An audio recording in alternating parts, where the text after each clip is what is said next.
네, 고린도후서 17번째 시간입니다. 12장 14절부터 13장 5절까지요. 바울이 자신의 사도직에 대해서 변론하는 5번째 시간인데요. 위치를 보시면 이렇게 되어 있습니다.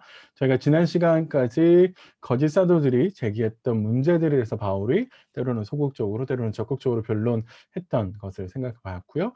오늘 이제 이 시간에는 고린도 교회가 해결해야 될 문제들에 대해서 바울이 변론하는 겁니다. 이 시간하고 다음 시간 이 두 개로 되어 있는데 12장 14절부터 13장 5절은 고린도 교회가 바울이 지적하는 문제와 관련해서 해결해야 되는 문제입니다. 그래서 오늘 본문은 이렇게 문제를 나눌 수 있는데요. 크게 두 가지 문제를 다루고 있습니다. 하나는 후원금에 관련해서 변론을 하는 것인데, 사실 바울이 보수를 거절하는 것과 관련된 것, 그 다음에 헌금을 거두는 것과 관련되어 있습니다. 두 번째는 범죄자들, 특별히 성적인 문제를 일으켰던 사람들에 대해서 변론하는 것과 관련되어 있는데요.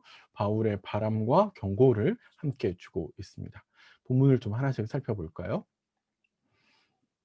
첫 번째 문제는 후원금에 대해서 변론하는 부분인데, 사실은 바울이 보수를 받지 않았죠. 고린도 교회 사역하면서 무보수에 대해서 무보수로 사역을 했습니다. 사실 고린도 교회 안에서는 바울이 자신들에게 사역을 함에도 불구하고 바울이 보수를 받지 않고 사례를 받지 않는 것과 관련해서 비난이 쏟아졌습니다. 거짓 사도들은 바울이 보수를 받지 않는 것은 당시에 갈라디아로 생각할 때 바울 스스로 자신이 실력 있는 사도가 아니라는 것, 혹은 진짜 사도가 아니라고 하는 것에 대해서 증명하는 거다라는 식의 비판을 했던 것처럼 보이고요. 고린도 교회 입장에서 보면 우리를 사랑하지 않기 때문이다. 그래서 우리가 주는 것을 받지 않는다라고 생각을 했었습니다. 특별히 당시 관례로 보면 수고한 선생에게 보수를 지급하고 또 수고한 것만큼의 대가를 받는 것은 당시 관례에서 당연한 것으로 여겨졌습니다. 그런데 바울은 무보수로 하나님께서 자신에게 주신 은혜와 관련해서 무보수로 사역을 하겠다라고 하는 것이 원칙이었습니다. 그래서 바울은 사례를 받지 않았고 자신이 가지고 있는 원칙을 계속해서 지켜나갔죠. 자, 이런 거와 관련해서 이런 원칙이 있었기 때문에 바울이 다시 세 번째 방문을 계획하고 있음에도 불구하고 바울이 자신이 어떻게 행동할지를 미리 이야기해 줍니다. 첫 번째는 폐를 끼치지 않을 거다라는 말은 고린도 교회에 경제적인 부담을 주지 않을 것이고, 특별히 바울이 원하는 거는 고린도 교회가 주는 보수나 헌금이나 이런 것들이 아니라 고린도 교회 자체라는 것이죠. 특별히 바울은 고린도 교회가 바울의 사도직과 바울의 사역을 인정하기를 강하게 요구했었기 때문에, 그런 점에서 사실 바울이 원하는 거는 그들이 주는 헌금이 아니라 그들이 스스로 바울을 인정하는 것. 그런 면에 있어서 바울은 내가 너희를 원한다 라고 이야기하고 있는 거고요. 두 번째는 특별히 바울은 부모로서 그들을 대하기를 바랍니다. 만약에 고린도 교회와 바울의 관계가 부모와 자식 간의 관계, 영적 아비와 영적 자녀 사이의 관계라면 사실 아비가 자녀를 위해서 무엇인가를 준비하는 것이 이치상 맞는 것이죠. 그런 면에 있어서 바울은 내가 너에게 뭔가를 주겠다라고 이야기를 하고 있고요. 그것이 나 자신이라 할지라도 내가 기쁨으로 기꺼이 내어주겠다라고 이야기를 합니다. 그러니까 사실 바울이 여기서 이야기하는 것은 고린도 교회로부터 사례를 받지 않는다라고 하는 것은 그들에 대해서 무관심한 것이 아니라, 혹은 바울 스스로 사도로서의 자격이 없는 것이 아니라 그 역으로 고린도 교회를 사랑하고 그리고 주님이 주신 은혜를 반응해서 자신의 소신을 지키는 것이다라고 바울이 변론을 하는 것이죠. 그래서 후원금만 관련돼서 고린도 교회가 이 문제에 대해서 더 이상 왈가왈부하지 않기를 바울이 바라는 마음으로 이렇게 변론을 하는 것이고요. 후원금과 관련 또 다른 문제가 제기된 건 뭐냐면, 바울이 보수를 받지 않으면 우리를 사랑하지 않는 거다. 그뿐만 아니라 사실 바울은 겉으로는 후원금을 받지 않는다라고 이야기를 하지만 실제로는 그의 밑에 있는 사람들을 보내서 뒤로 후원금을 거둔다, 헌금을 거둔다, 자기의 필요를 채운다, 이런 식의 비판들이 있었다라는 것이죠. 바울이 이와 관련해서 변론을 하는 건데요. 바울이 순차적으로 질문을 합니다. 보낸 자 중에서 우리 앞에서 봤듯이 디도와 한 형제와 또 다른 형제를 보냈는데 그 사람들 중에 누가 이득을 취했냐? 너희의 이득을 취하느냐? 이렇게 물었다는 것은 그들 중에서 누군가가 자신을 위해서 너희의 헌금하는 걸 떼었느냐, 떼먹었느냐, 이런 식의 질문을 하는 것이죠. 기도가 그랬냐? 한 형제가 그랬냐? 사실 이 모든 대답들은 아니다라는 대답들을 요구하는 거거든요. 반대로 동일한 성령으로 행하지 아니하더냐? 동일한 보조로 하지 아니하더냐? 그건 그랬다라고 하는 대답을 요구하는 것이죠. 그러니까 바울은 강하게 그런 비판에 대해서 혹은 그런 의구심에 대해서 강하게 부인한다라고 볼 수 있고요. 사실 바울이 앞에서 그 세 사람을 보냈을 때는 이미 그들이 신뢰할 수 있는 사람이다라고 하는 것을 충분히 증명했기 때문에 이러한 의문들이 제기되는 것을 바울이 이제 쉽게 받아들이기가 어렵겠죠. 자, 그래서 바울은 이렇게 변론을 하고 난 다음에 이 다음에 마지막으로 이 문단을 마무리하면서 19 절에 있는 이야기를 하는데요.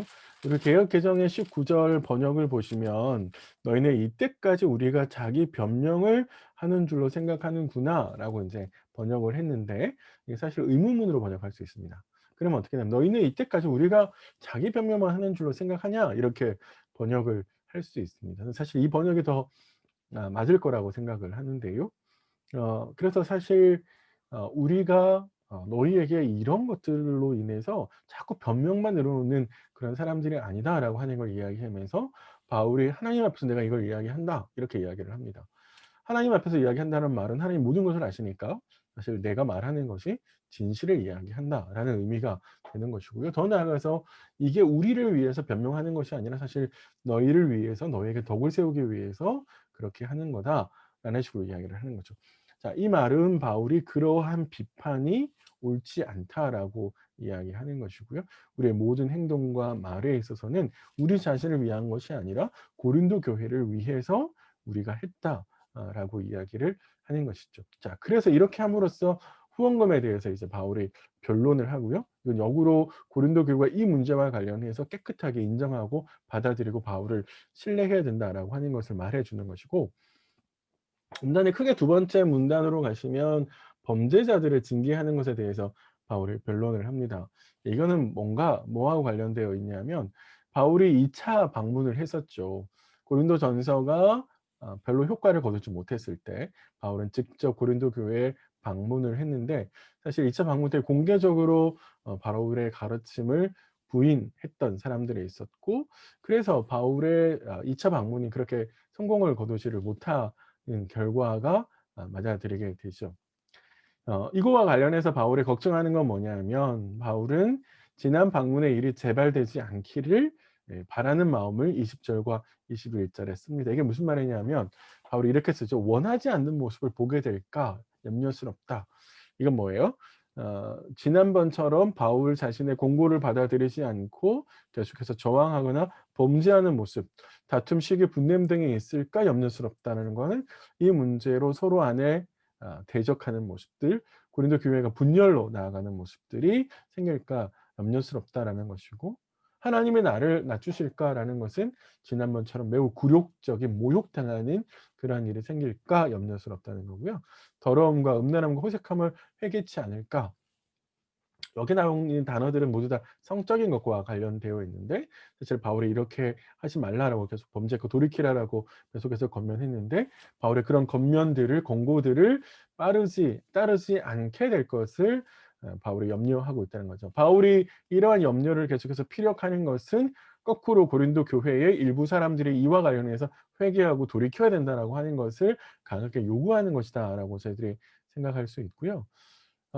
근데 바울은 그런 겉면 뒤에 회개하지 이들을 회개하지 않는 사람들을 징계할 거라고 분명히 밝힙니다.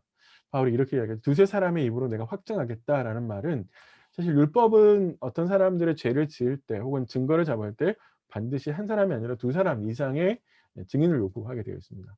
음 확실한 죄를 정해야 된다라고 하는 거죠. 그 명확한 증거가 있어야 된다라는 이야기고요. 그래서 바울은 확실한 근거를 마련하기 위해서 복수의 사람들을 말하고 있는 거다라고 이야기하고요. 그러면서 회개하지 않은 이들에 대해서 엄한 경고를 내립니다. 전에 죄 지은 자들과 그 남은 모든 사람이라고 바울이 표현하는데, 아마 이 말은 전에 죄 지은 자들은 성적 범죄를 지은 사람들이고, 그런데 그 사람들 중에서 회개하지 않고 있는 사람들을 말하는 것 같고요. 남은 모든 사람이라는 말은 아마도 바울의 요구, 회개해야 된다라고 하는 그 요구에 반하면서 왜 꼭 그렇게 해야 되나?'라고 하는 것을 이야기하면서 사실 범죄자 편을 드는 사람들을 이야기하는 것 같습니다. 그런 사람들에 대해서 바울이 "용서하지 않겠다."라고 이제 이야기를 하는데, 굉장히 이 문제가 심각하다라고 하는 것을 인식시켜 주는 것이고요. 더 나아가서는 엄격하게 다루겠다라고 이야기를 하죠. 바울은 사실 고린도 교회를 3차 방문 준비를 하면서 바울 자신은 그들을 온유와 관용으로 대하기를 바란다라고 이야기를 했습니다. 그리고 나서 더 나아가서는 "내가 너희를 매우 엄격한 모습으로 대하지 않기를 바란다."라고 10장 1 절과 2 절에 쓰고 있거든요. 이 문제는 곧 바울이 "여러분들이 내가 권면하는 대로 돌이키고 회개하고 용서하기를 원합니다. 하지만 그럼에도 불구하고 편지를 보내고 다시 공고를 했음에도 불구하고 회개하지 않는다면 그때는 용서하지 않겠습니다. 죄의 책임을 묻겠습니다. 징계하겠습니다." 이런 의미가 되는 것이죠. 그래서 사실 바울이 이거와 관련해서 그 이유를 설명하고 있는데, 왜 회개하지 않은 일에서 경고하고 이 경고를 한 이유가 뭐냐라고 하면 그리스도의 증거를 보여주기 위함이죠. 사실 고린도 교회는 바울이 '그리스도의 사도인가?'라고 의문을 제기했거든요. 그 의문을 제기하는 내용 중에 하나가 사실 바울이 너무 사람들을 대할 때 온유와 관용으로 대했는데, 그 온유와 관용을 비겁함으로 혹은 소심함으로 왜곡해서 이해했다는 거죠. 그래서 바울은 "영적으로 무능하다."라고 지적을 했었습니다. 자, 이거와 관련해서 바울은 자신이 "그렇지 않다. 사실 그거는 온유와 관용으로 대하기를 바라는 그의 사역의 원칙과 태도 때문에 그러했던 거다. 하지만 그럼에도 불구하고 기회를 주었음에도 불구하고 회개하지 않는 이들에게는 강하게 징계하고 그 징계를 통해서 진짜 내가 그리스도의 사도라고 하는 것을 보여주겠다." 이렇게 설명을 하는 것이죠. 자, 그러면서 바울은 다시 한번 자신이 바라고 원하는 것 혹은 자신의 사역의 원칙에 대해서 강한 것이 꼭 좋은 것이 아니라 약함이 훨씬 더 약함이 하나님께서 쓰시는 방법이다라고 하는 것을 보여주죠. 사실 바울의 대적자들은 강하게 누군가를 카리스마로 억누르고 누군가를 끌어당기는 그런 강함을 내세워서 승리주의적 방식으로 갔었는데, 사실 바울은 하나님이 그리스도를 통해 쓰신 방법이 그런 것이 아니다라고 이야기를 하죠. 그리스도는 약하였습니다. 그래서 그는 십자가를 졌죠. 사실 힘으로 갔다라면 당시에 로마 군인이나 뭐 다른 사람들 다 이길 수 있으셨을 텐데, 그러나 하나님이 원하시는 방법은 예수님께서 십자가를 지시는 것, 그 사람들에게 약함의 모습을 보여주시고 그 약함의 모습을 보여줬을 때 하나님은 다시 그를 살리심으로 강함을, 하나님의 능력을 드러내셨죠.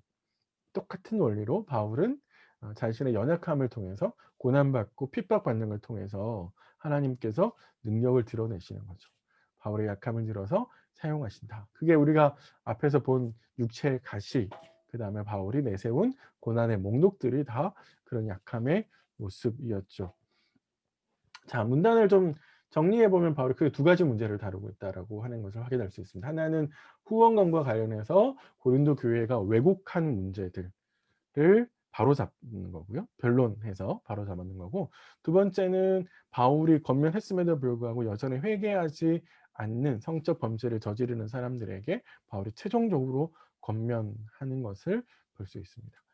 오늘 이렇게 17 번째 시간을 정리하면서 몇 가지 좀 생각해 보셨으면 좋겠는데, 첫 번째는 우리가 가지고 있는 문화적인 가치관, 시대적인 가치관으로 누군가를 평가하고 판단하는 것들을 조심해야 되는 점입니다.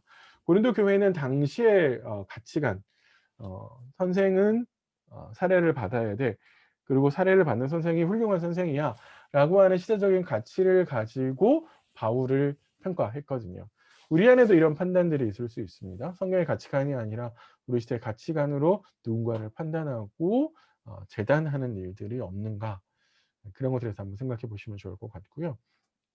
바울은 교회와 자신의 관계를 아버지와 자녀로 비유하면서 그런 관계를, 끈끈한 관계를 정의하려고 했었습니다. 사실 건강한 교회라면 사역자와 공동체 사이에는 아버지와 자녀 같은 영적인 아버지와 영적인 자녀 사이가 되어야죠. 서로를 존중하고 아끼고 배려하며 동행하는 그런 관계, 의심하고 핍박하고 미워하고 밀어내는 그런 관계가 아니어야 됩니다. 우리 교회는 그런 점에 있어서 공동체와 사역자 어떤 관계를 맺고 있는지 한번 생각해 보시면 좋겠다 생각이 들고요. 세 번째는 바울이 공동체를 향해서 보여주는 사랑의 모습인데 사실 자신을 내어놓고 나누어 주려고 하죠. 사랑이 그런 거잖아요. 나누어 주는 거잖아요. 가족들 공동체를 향해서 내 사랑이 어떤 모습으로 표현되어 있는지, 내가 진짜 사랑을 잘 드러내고 있는지 생각하시면 좋을 것 같고, 네 번째는 사실 고린도 교회가 비난하고 또 혹은 문제 삼았던 것은 사실 바울에게 있어서 굉장히 굴욕적인 거였죠.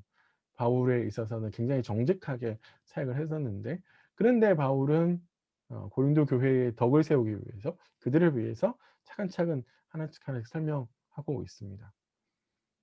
내가 하는 말들, 내가 하는 행동들이 누군가의 덕이 돼야 되는데, 혹은 예수님의 향기를 드러내는 그런 거여야 되는데, 누군가에게 상처가 쓴뿌리로 전달되는 건 혹 아닐까.